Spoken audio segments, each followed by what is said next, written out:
అందరికీ నమస్తే. మాజీ ముఖ్యమంత్రి కేసీఆర్ ఒక కీలకమైన సమావేశం పెట్టుకున్నారు. ఆ కీలకమైన సమావేశంలో కేసీఆర్, కేటీఆర్, హరీష్ రావు, వినోద్ కుమార్ ఇంకెవరో కొంతమంది అడ్వకేట్లు వాళ్ళు వీళ్ళు ఆ మీటింగ్ అటెండ్ అయ్యారు. ఏంది అసలు ఆ మీటింగ్ దేనికోసం అంటే కాళేశ్వరాన్ని వినియోగంలోకి తీసుకురావాలని ప్రభుత్వం మీద ప్రెషర్ పెంచేందుకు కోర్టుకు పోవాలని డిసైడ్ అయినారు వాళ్ళు. సుప్రీం కోర్టుకు పోవాలి. దాన్ని అట్లా పడవ పెట్టొద్దు, కాళేశ్వరం ప్రాజెక్టును ఉపయోగంలోకి తీసుకురావాలని. ఇంకొకటి రిపోర్ట్ బయట పెట్టకుండా, కాళేశ్వరం కమిషన్ ఇచ్చిన రిపోర్ట్ బయట పెట్టకుండా దానిపైన కేవలం 60 పేజీల రిపోర్ట్ను బయటపెట్టి టార్గెట్ చేసి దాని రాజకీయ కోణంలో వాడుకునే ప్రయత్నం చేస్తున్నారు.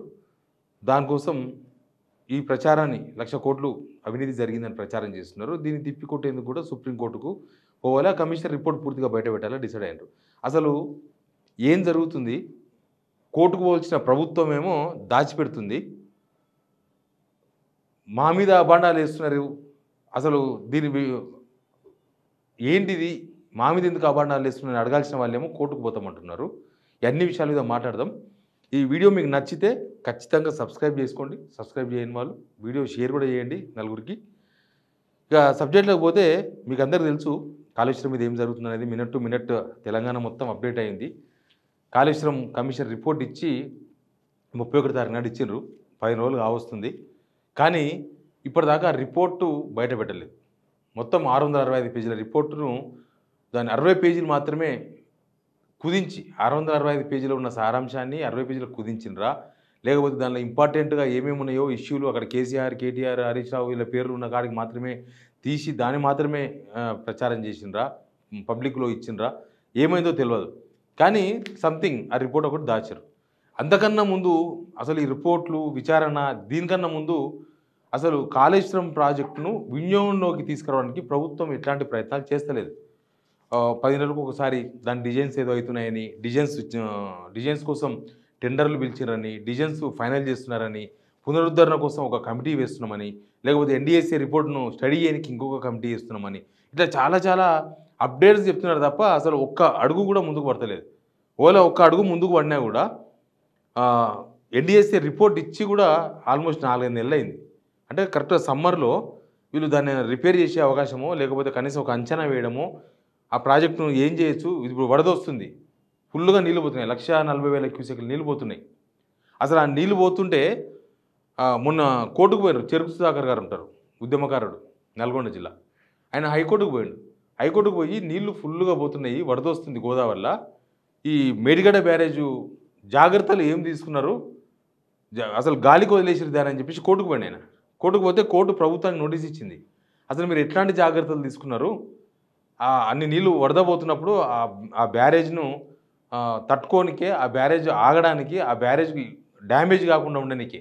ఎందుకంటే ఒక ఇల్లు ఉందనుకోండి, ఇల్లు చిన్నగా చిన్న క్రాక్ వచ్చింది, దాన్ని అట్లే వదిలేసామనుకో అది క్రాక్ పెద్దగా అవుతుంది, ఇంకా పెద్దగా అవుతుంది, ఇంకా పెద్దగా అవుతుంది, ఆ గోడ కూలిపోతుంది ఓనాడు వానకు. కానీ ఆ చిన్న క్రాక్ ఉన్నప్పుడే దాన్ని ప్రాబ్లం ఏందో తెలుసుకొని దాన్ని సెటరైట్ చేసినామనుకో ఎప్పటిలాగా ఉంటుంది. సేమ్ ఇప్పుడు కాళేశ్వరం మేడిగడ్డ దగ్గర కూడా అసలు ఒక ఇటుక పిల్ల తీయలే, ఒక ఇసుక బస్తా వేయలేదు, ఓ తట్ట మట్టి ఎత్తలేదు, ఏమీ కాలేదు.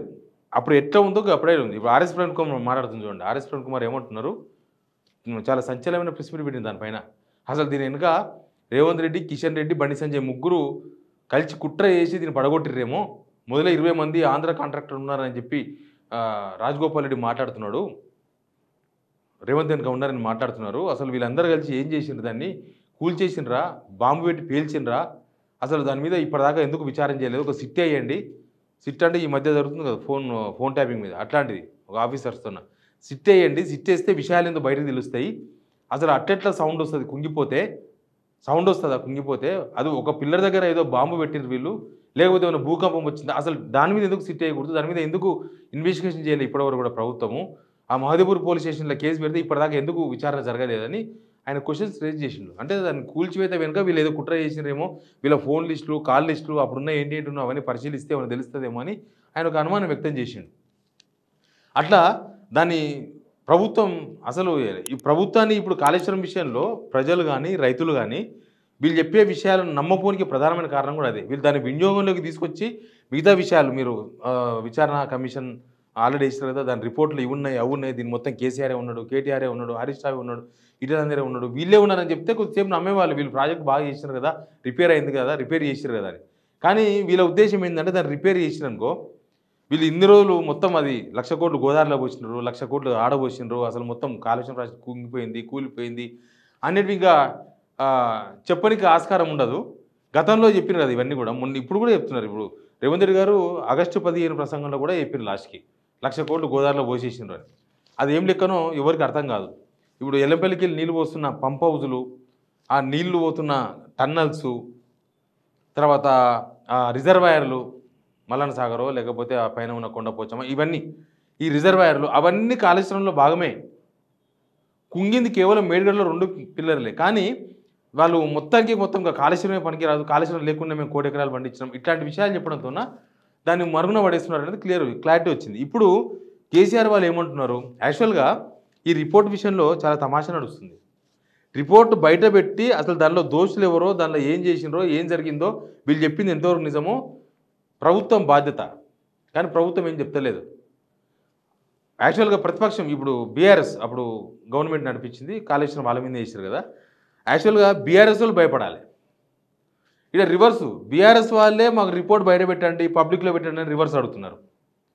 వాళ్ళే సుప్రీంకోర్టుకు పోతున్నారు బాగా చేయండి అని. యాక్చువల్గా గవర్నమెంట్ చేయాలి ఇవన్నీ. గవర్నమెంటు డిఫెన్స్లో పడకుండా గవర్నమెంటే ఆ రిపోర్ట్ బయట పెట్టి అసలు దానిలో దోషులు ఎవరు, దానిలో ఏం జరిగింది, ఏమి ఇచ్చింది రిపోర్టు బయట పెట్టి అసలు దానిలో కేసీఆర్ ఏంది, హరీష్ అది వాళ్ళు చెప్తలేరు. వీళ్ళేమో దాస్తున్నారు, వాళ్ళేమో అడుగుతున్నారు. యాక్చువల్గా వాళ్ళు దయమని అడగాలి. బీఆర్ఎస్ వాళ్ళు ఇది బయట పడుకుంటే బాగుండే, ఈ రిపోర్ట్ బయటకు రాకుంటే బాగుండే అని వాళ్ళు అనుకోవాలి. అట్లా కాదు, గవర్నమెంటే దాచిపెట్టేస్తుంది. ప్రతిపక్ష పార్టీ ఏమో అడుగుతుంది బయట పెట్టుండని. యాక్చువల్గా వీళ్ళు కోర్టుకు పోవాలి. ఒక పలానా రిపోర్ట్ ఇచ్చిండ్రు, ఈ రిపోర్ట్ మీద మనం ఏం చేయాలి, మరి ఏమైనా కేసులు పెట్టవచ్చా, ఈ రిపోర్ట్లో పలానా అంశాలన్నాయని గవర్నమెంట్ కోర్టుకోవాలి. అట్లా కాదు, వాళ్ళు కోర్టుకు పోతున్నారు. యాక్చువల్గా గవర్నమెంటు ఆ కుంగిపోయిన ఫియర్స్ని బాగు చేసి అసలు లోపం ఎక్కడుందో గవర్నమెంట్ చెప్పాలి. అది కాదు, అసలు వాళ్ళు కట్టమని చెప్తున్నారు, ఆ రిపేర్ ఏదో చేయమని ప్రతిపక్ష వాళ్ళు అడుగుతున్నారు. గవర్నమెంట్ సైలెంట్ అయిపోయింది. అంత రివర్స్ అనమాట. ఇప్పుడు ఎవరైనా అంతే కదా, బయట పడుకుంటే బాగుండని అనుకుంటారు అవతల కాదు, వాళ్ళే బయట పెట్టమని అడుగుతున్నారు, డిమాండ్ చేస్తున్నారు. వీళ్ళు దాచిపెడుతున్నారు. దాచిపెట్టాల్సిన వాళ్ళు అడుగుతున్నారు, బయట పెట్టాల్సిన వాళ్ళు దాచిపెడుతున్నారు. ఏందో అంతా కిరికిరి ఉన్నదనమాట దీనిలో.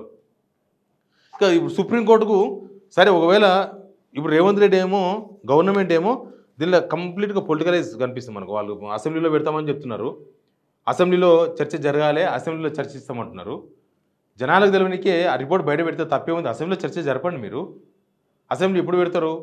లోకల్ బాడీ ఎలక్షన్స్లో వాడుకునే విధంగా పెడతారా? లోకల్ బాడీ ఎలక్షన్స్లో కాళేశ్వరం ఇష్యూ వాడుకోవాలని అంటే ఇక్కడ గవర్నమెంట్ పొలిటికలైజ్ చేస్తుంది. బీఆర్ఎస్ వాళ్ళేమో దాన్ని బాగు చేయండి, నీళ్ళు ఇవ్వమని అడుగుతున్నారు. సరే, మీ శిక్షలు అవన్నీ తర్వాత అవన్నీ కోర్టులో తేల్చుకుందాము, కానీ ముందు దాన్ని బాగు చేయండి, దాన్ని వాడండి, దాన్ని నీళ్ళు తీసుకురండి, దాన్ని నీళ్ళు ఇవ్వండి, దాని అవసరాన్ని వాడుకోండి. ఎందుకు దాన్ని అట్లా మూలకు పడేస్తే పాడైపోతుందని వాళ్ళు అంటున్నారు. ఎనీవే, సుప్రీంకోర్టుకు పోవాలని ఆల్రెడీ తెలుసు కదా, హరీష్ రావు అండ్ కేసీఆర్ ఇద్దరు సిఎస్కు ఆల్రెడీ వినతిపత్రం కూడా ఇచ్చారు. మాకు ఫుల్ పేజీలు ఇవ్వండి, 665 పేజీలు ఇవ్వండి అంటే ఇవ్వలే. ఇప్పటిదాకా ఇవ్వలేదు. ఆల్రెడీ మెసేజ్ కూడా పెట్టినట్టు హరీష్ రావుకు, మేము ఇవ్వము అని, అసెంబ్లీలోనే పెడతాము అని.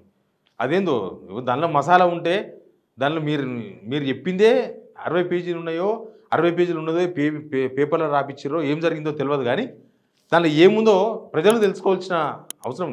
అసలు దీనిలో బీజేపీ, సిపిఐ, సిపిఎం లాంటి పార్టీలు వాళ్ళు అసలు దీని గురించే మాట్లాడతలేరు.